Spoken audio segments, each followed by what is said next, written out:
Hi student, मैं Subhash sir. देखिए, आज एनसीईआरटी पैटर्न पर क्लास 10 के लिए साइंस और सीटेट अदर के लिए भी यह महत्वपूर्ण है। मैं इसमें आप लोग को बता रहा हूँ। देखिए, पहला प्रश्न एनसीईआरटी से है कि कोई विलयन लाल लिटमस को नीला कर देता है, इसका पीएच संभवतः क्या होगा। पीएच आप लोग को मैंने पिछली वीडियो में बताया है कि यदि 7 से कम होगा तो पीएच अम्लीय होगा और 7 से अगर अधिक होगा तो क्षारीय होगा। ठीक है, तो इसमें दिया है 1, 4 और 5, 10।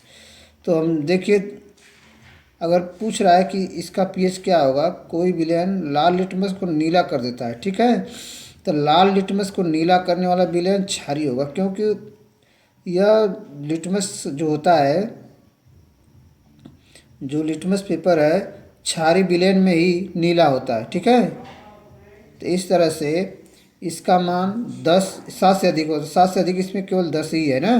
तो इस तरह से लाल लिटमस को नीला करने वाला विलयन क्षारीय विलयन होने से उसका पीएच मान 7 से अधिक होगा।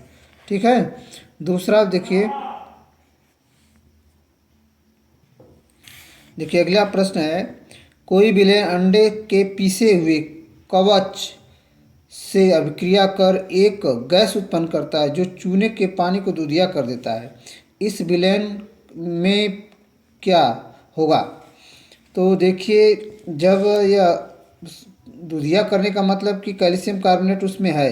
ठीक है, जब पानी मिला जाए तो कैल्शियम कार्बोनेट उसमें उपस्थित है, तो यह HCl से क्रिया करने पर, विकल्प नंबर बी, HCl से क्रिया करने पर कवच में कैल्शियम कार्बोनेट होता है। ठीक है, जिससे अम्ल की क्रिया से CO2 गैस निकलती है।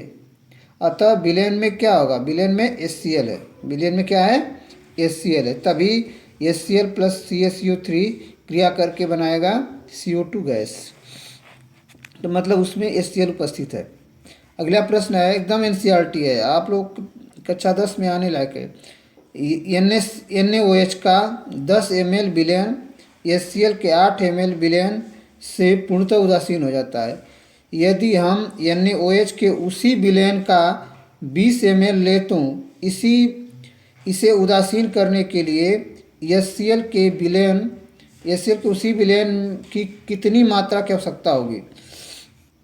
10 ml NaOH है और 8 ml HCl है। तो देखिए, यह जो है 16 ml बनेगा।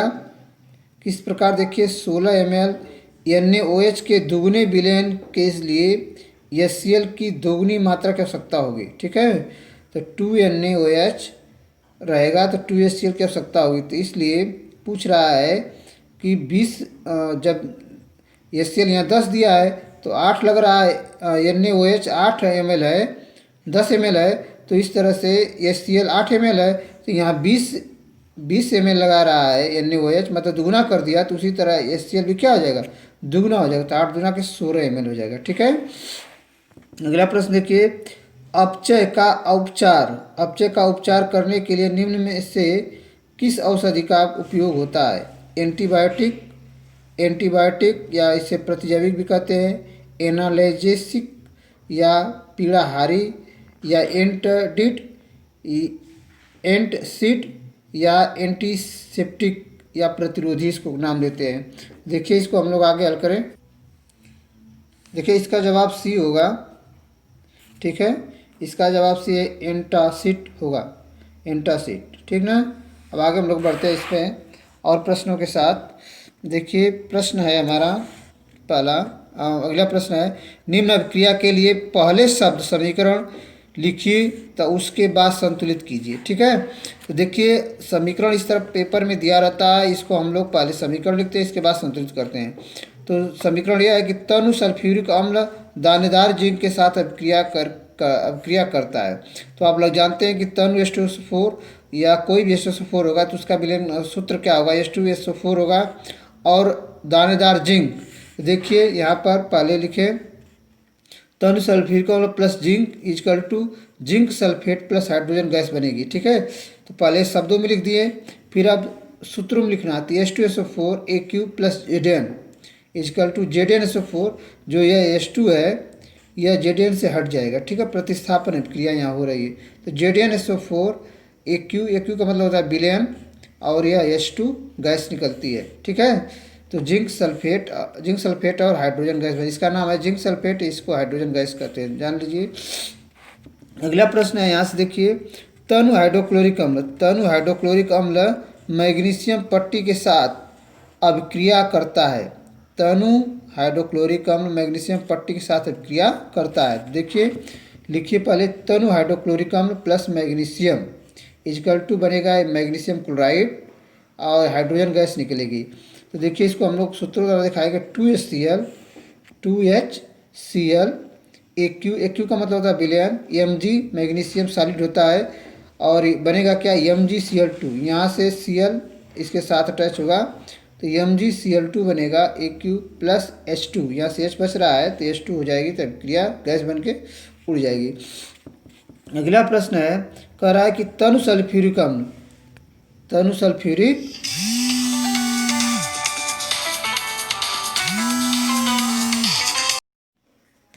देखिए, हम लोग आगे बढ़ते हैं। अगला प्रश्न है कि तनु सल्फ्यूरिक अम्ल लौह के रेतन के साथ अभिक्रिया करता है। तनु सल्फ्यूरिक अम्ल लौह रेतन के साथ अभिक्रिया करता है। तो यहाँ देखेंगे कौन सा प्रश्न है, डी है ना। तो डी, तनु हाइड्रोक्लोरिक अम्ल और लोहा के साथ बनेगा फेरस क्लोराइड और हाइड्रोजन गैस, ठीक है। तो हाइड्रोजन क्लोराइड का सूत्र आप जानते हैं कि 2HCl होता है, ठीक है। 2HCl प्लस Fe, मतलब लोहे का रेतन हो या लोहा हो, कुछ भी हो तो उसको हम Fe लिखेंगे, सॉलिड। एस का मतलब सॉलिड, AQ का मतलब विलयन, ठीक है। यह बनेगा FeCl2 AQ प्लस H2S, ठीक है। FeCl2 प्लस H2 गैस बनेगा, मतलब फेरिक क्लोराइड बनेगा, और फेरस क्लोराइड और हाइड्रोजन गैस बनेगी, इस तरह से। देखिए, कभी कभी ये भी प्रश्न पूछता है कि परख नली ए एवं बी, परख नली ए और बी कहाँ गया, अच्छा ये है।